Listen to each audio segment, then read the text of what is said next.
बोलो जयकारा। बोलो मेरे श्री गुरु महाराज की जय। श्री सदगुरुदेव भगवान की जय। श्री नंगली निवासी भगवान की जय।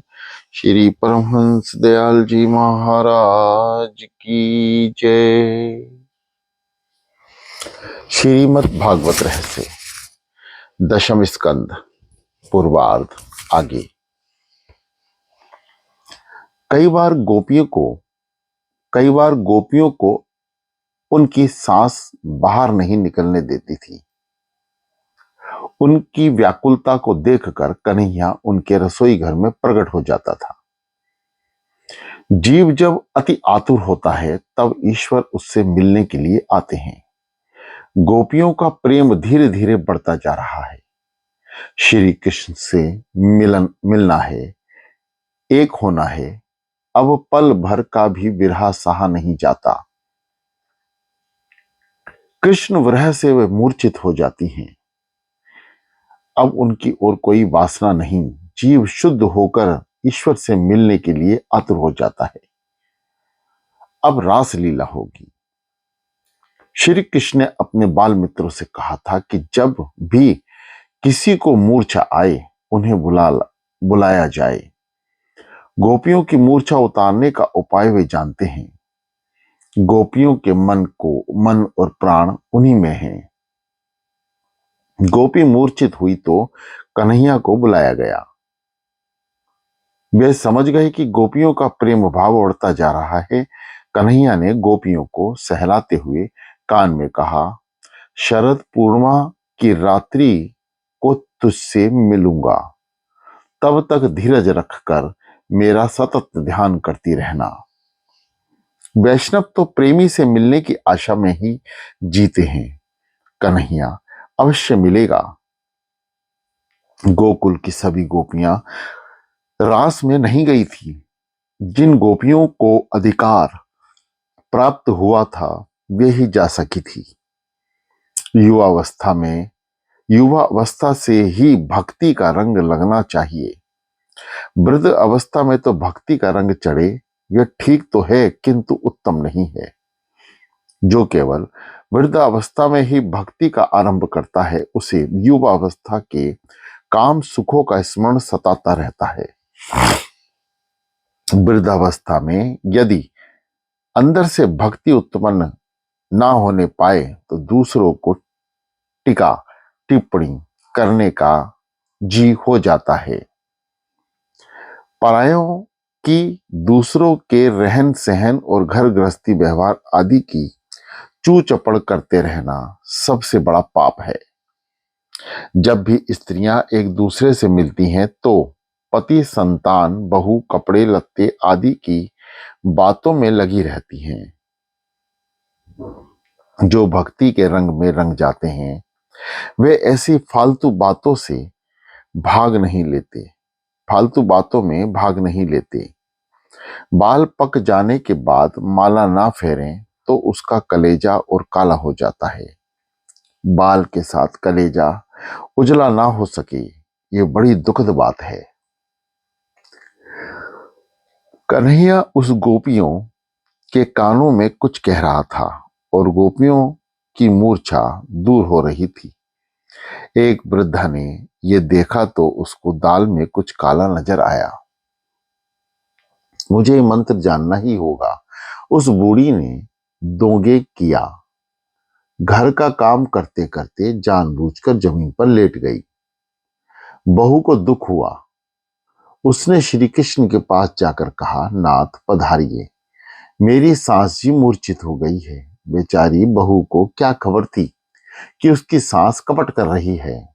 कन्हैया ने कहा, जिसके बाल पक गए हों उसको मेरे मंत्र से कोई लाभ नहीं हो पाता, सो मैं नहीं आऊंगा।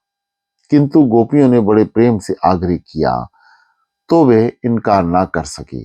कन्हैया ने वृद्धा का निदान किया कि इस बूढ़ी के सिर पर तो भूत सवार हो गया है, किंतु चिंता ना करना, मैं भूत उतारने की विद्या जानता हूं। एक लकड़ी तो ला दो कोई, बूढ़ी के मन कहा, अरे बाप रे, इतने में तो लकड़ी आ गई और कन्हैया ने उस बूढ़ी को 2 पटके मार दिए। बूढ़ी तुरंत बोल पड़ी, मुझे मूर्छा नहीं आई थी, मैं ढोंग कर रही थी। कन्हैया ने कहा, हाँ देखो भूत बोल रहा है, 2 पटके और जड़ दिए। जरा सोचो तो, कन्हैया को ब्रह्म वेश तो वैष्णव का होता है और मन में काम क्रोध कंचन कामनी की रमता रहता है, बाहर से भक्त होने का ढोंग करता है। वह ढोंग, वह अभिमानी ही तो वह भूत है जो जीव की पिटाई के लिए कारणभूत है।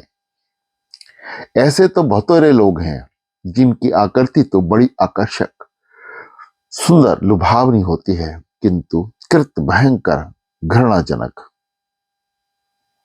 उस बुढ़िया की भांति कभी ढोंग ना करना। दंभ ढोंग ही भूत है। भक्ति औरों को दिखाने के लिए नहीं, प्रभु को प्रसन्न करने के लिए करनी है। कई लोग ज्ञान और भक्ति का जितना ढोंग करते हैं, उतने ही वे अंदर से खोखले होते हैं। श्री कृष्ण तो अंतर्यामी हैं, उनसे कोई बात छिपी नहीं है। रास लीला के 3 सिद्धांत हैं। पहला, इसमें गोपी के शरीर के साथ कुछ लेना देना नहीं है। दूसरा, इससे लौकिक काम नहीं है। तीसरा, यह साधारण स्त्री पुरुष का भाव नहीं, जीव और ईश्वर का मिलन है। शुद्ध जीव का ब्रह्म के साथ विलास ही रास है।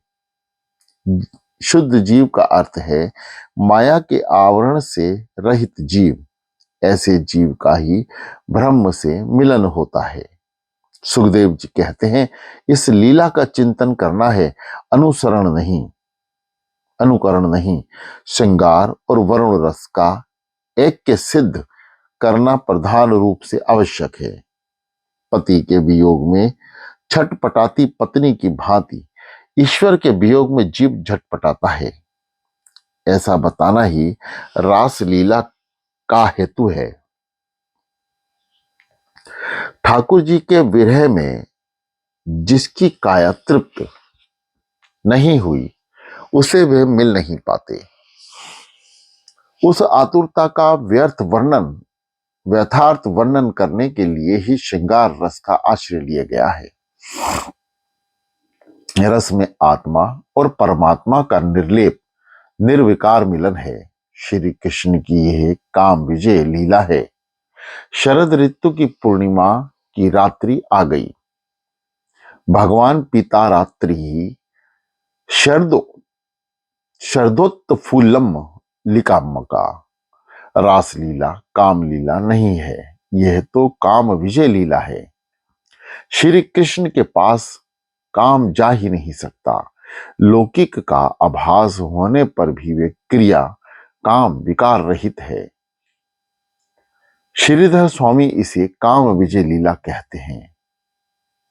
ब्रह्मादि जे सरुण दर्पण कर्पण तरबाहा जयति श्रीपति गर्पो रास मंडलम मतित। श्री कृष्ण कोई सामान्य देव नहीं, साक्षात परमात्मा है। उन्होंने अपनी लीलाओं के द्वारा सभी देवों का पराभाव किया। वात्सल्य में ब्रह्म का गर्व उतार दिया। ब्रह्मा से उन्होंने कहा, आप पंच महाभूत के सहारे जगत का निर्माण करते हैं, मैं संकल्प मात्र से जगत का सर्जन करता हूं। भगवान को सृष्टि की रचना करने के लिए किसी भी वस्तु की आवश्यकता नहीं है। संकल्प पात्र से उन्होंने गोप बालकों और बछड़ों का निर्माण किया था। वह रूप उन्होंने स्वयं ही लिया था। अग्नि का भी गर्व नष्ट किया। इंद्र का अभिमान और गोवर्धन लीला में उतारा गया। वरुण देव पर पराभाव किया। ब्रह्मादि देवों की पराजय हुई तो कदर्पण कामदेव का अभिमान जाग उठा कि अब तो मैं ही सबसे बड़ा देव हूं। उसने कृष्ण के पास जाकर मल्ल युद्ध का प्रस्ताव रखा। काम का एक नाम मार भी है। उसे सभी मारते हैं। कृष्ण ने कामदेव से पूछा, शिवजी ने तुझे भस्मीभूत कर दिया था, वह क्या भूल गया है तू? कामदेव बोला, हाँ, यह तो ठीक है, मुझसे जरा गड़बड़ हो गई थी। शिव जी समाधि अवस्था थे और तजो में ब्रह्म का चिंतन कर रहे थे। उस समय मैं उनसे लड़ने गया तो मैं जल गया, वह कोई विशेष बात नहीं है। श्री कृष्ण बोले, राम अवतार में भी तू हार गया था। कामदेव बोला, आपने उस अवतार में मर्यादा का अतिशय पालन करके मुझे हराया था। उस अवतार में आप एक पत्नी व्रत का पालन करते थे, सो मैं हार गया था। जीव यदि मर्यादा का पालन करे तो काम को साधारण जीव से मारा जा सकता है। मर्यादा पुरुषोत्तम राम किसी पराई स्त्री की ओर कभी दृष्टि तक नहीं करते थे। वे हमेशा धनुष बाण से सर्जित रहते थे। फिर वे चाहे दंड करने में हो, चाहे सीता के पास हो, चाहे सुवर्ण सिंहासन पर हो। धनुष ज्ञान का स्वरूप है और बाण विवेक का। ज्ञान और विवेक से हमेशा सर्जित रहना, अन्यथा काम रावण सिर पर चढ़ जाएगा। श्री कृष्ण ने कहा, तो अब तेरी क्या इच्छा है? कामदेव बोला, आप इस कृष्ण अवतार में तो किसी भी मर्यादा का पालन करते नहीं हैं और वृंदावन की युवतियों के साथ विहार किया करते हैं। मैं चाहता हूं कि आप पर तीर चलाऊं। यदि आप निर्विकारी रहेंगे तो विजय आपकी होगी और कामाधीन होंगे तो मेरी। आप निर्विकारी रहेंगे तो आपको ईश्वर मानूंगा और काम अधीन रहें तो मैं ईश्वर बन जाऊंगा। कृष्ण अवतार में श्री कृष्ण पुष्ट पुरुषोत्तम है। भगवान के राम अवतार में शरीर से तो क्या, मन से भी किसी को स्पर्श नहीं किया था। मानसिक स्पर्श भी वे नहीं करते थे।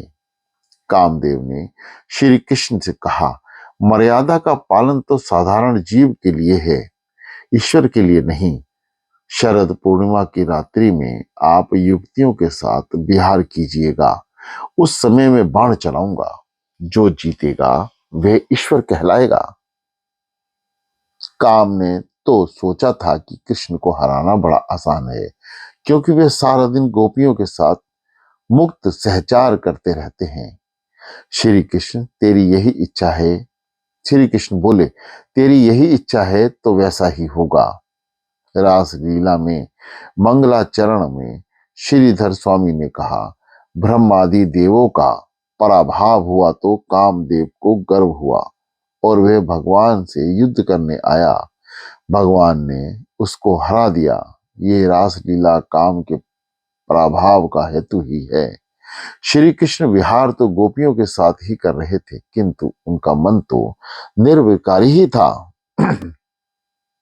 मन में किसी वृक्ष के नीचे एकांत में समाधि स्थित होना, संयम का पालन करना, काम को हराना कोई विशिष्ट बात नहीं है। किंतु श्री कृष्ण ने तो अनगिनत सुंदरियों के साथ रहकर काम का प्रभाव किया। काम के धनुष बाण फेंक दिए। काम ने धनुष बाण फेंक दिए और श्री कृष्ण की शरण ली। इसी से श्री कृष्ण का एक नाम मदन गोपाल है। श्री कृष्ण तो योग योगेश्वर हैं। काम ने प्राय सभी को हरा दिया था, सो उसका गविष्ठ होना सहजिक था। रासलीला में भगवान ने उससे गर्भ का भी नाश कर दिया। देवी भागवत में व्यास जी कहते हैं कि एक बार वे भी कामाधीन हुए थे। पराशर ने 60,000 वर्ष तक तपस्या की।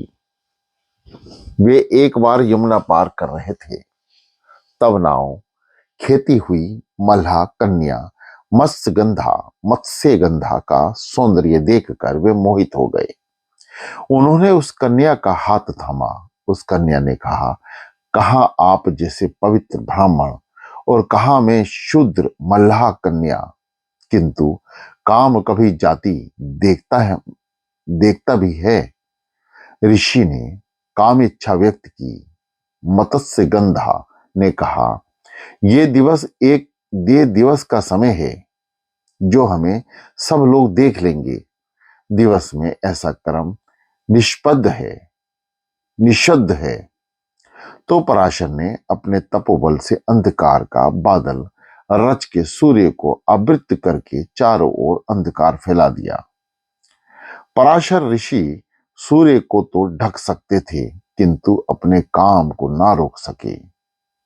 काम को जीतना बड़ा दुष्कर कार्य है। जो काम के अधीन होकर उसको मार खाता है वह साधारण जीव है। जो काम को मारकर उसको सुबह अधीन करता है वह ईश्वर है। इस लीला का चिंतन करने से काम वासना नष्ट होती है। इस लीला में जीव और ईश्वर के मिलन का निरूपण है। वह मिलन उच्च कक्षा का है। प्रेम का आरंभ द्वैत से होता है और अंत अद्वैत से। श्री महाप्रभु जी कहते हैं, रास लीला तो भागवत फल है। जीव और ईश्वर का मिलन ही वह फल है। भागवत का उद्देश्य है ईश्वर का जीवन दिखाना और उनकी प्राप्ति कराना। रासलीला में सुखदेव जी ने किसी भी गोपी का नाम ना बताकर कंचित, कन्या, अपारा आदि शब्दों का उपयोग किया। किसी कारण से तो श्रीधर स्वामी कहते हैं, जीव मात्र को प्रभु का आह्वान है।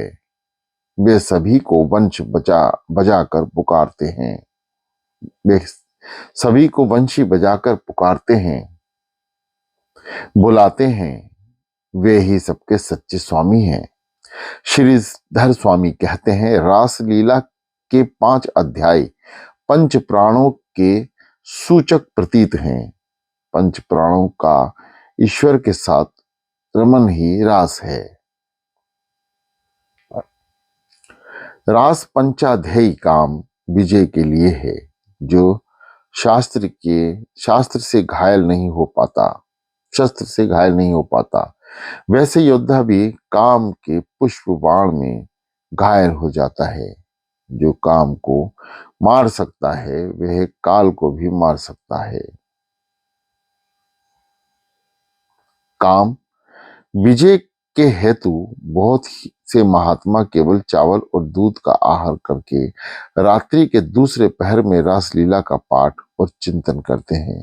वे मन ही मन कल्पना करते हैं कि वृंदावन में है, रास मंडली के मध्य में राधा कृष्ण है। राधा कृष्ण ने एक हाथ में बांसुरी पकड़ी है और दूसरे हाथ में राधा जी के कंधे पर रखा हुआ है।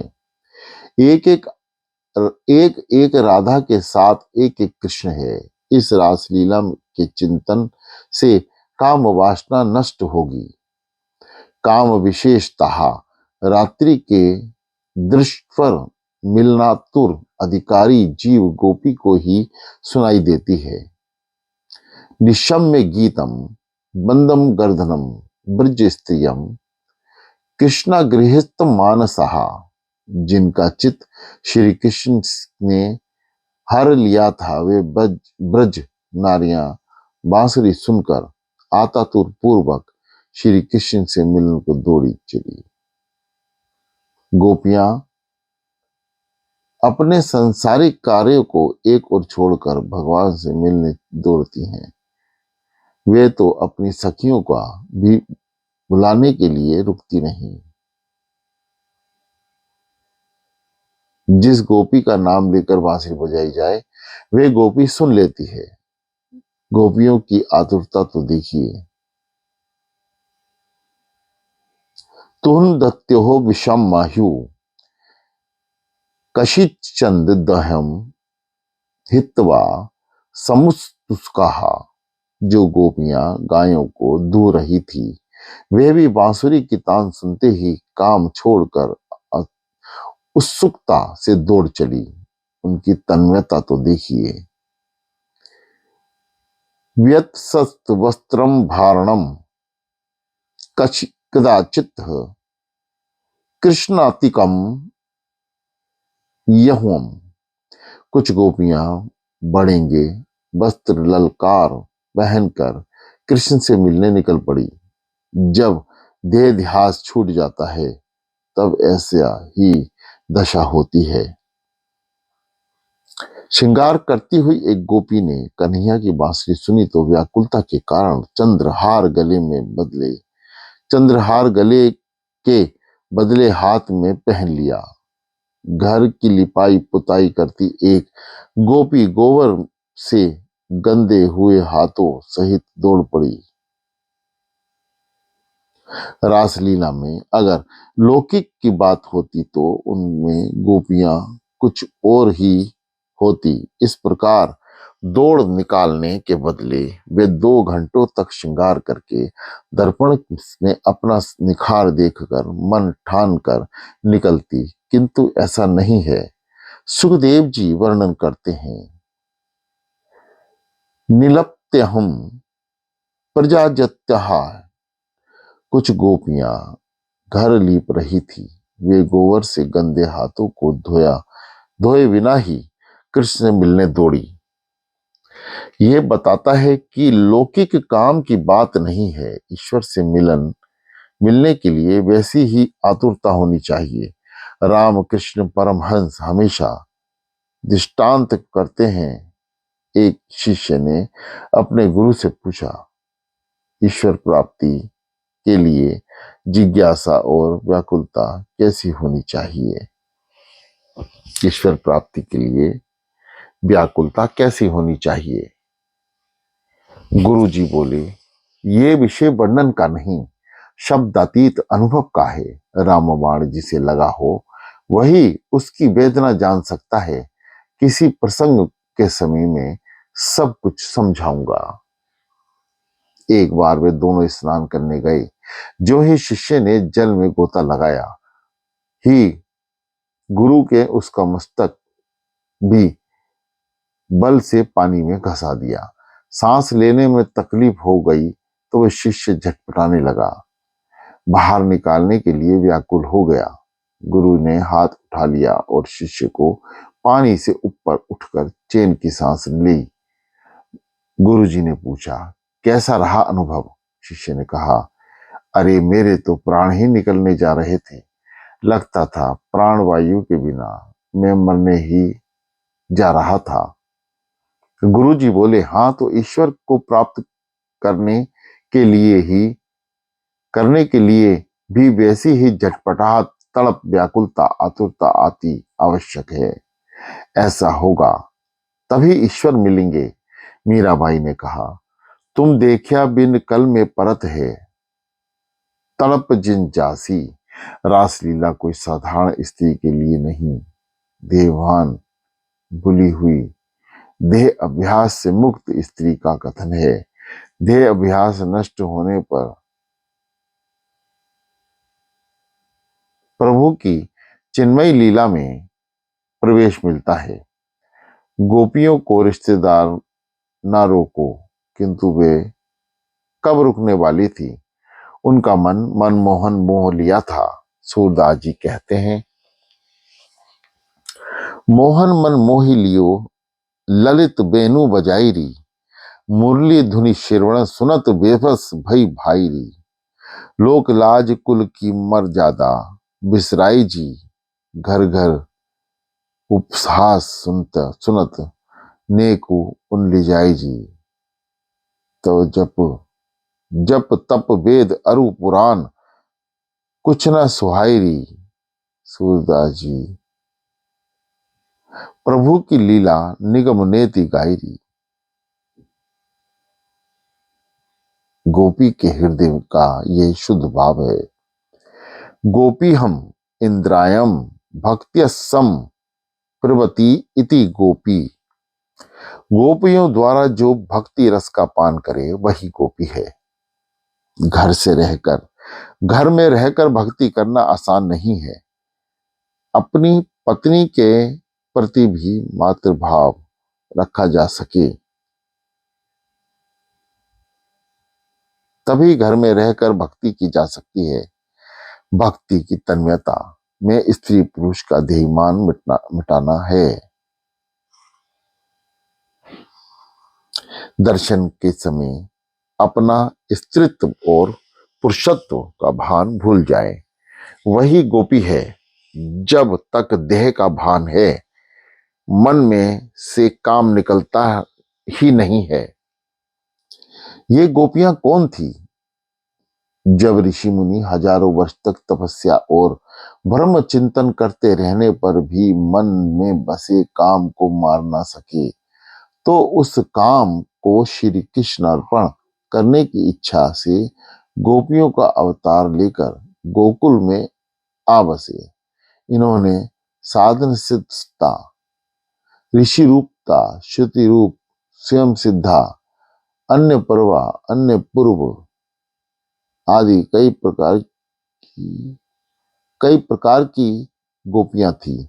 सांसारिक भोगों का उपभोग करने से पहले ही जिसे वैराग्य आ जाता है, वह अनन्य पूर्वा गोपी है। केवल वृक्षों के पत्ते खाने वाली तपस्वी स्त्री ऋषि को भी काम सताता नहीं। सो जीव के लाड़ करने से ही लगे रहने वाले जीव जैसे साधारण मानव की तो चर्चा ही क्या है।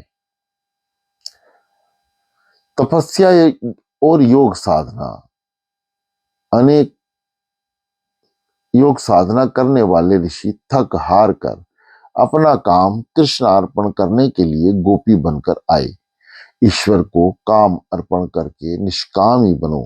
पराशर मुनि सूर्य को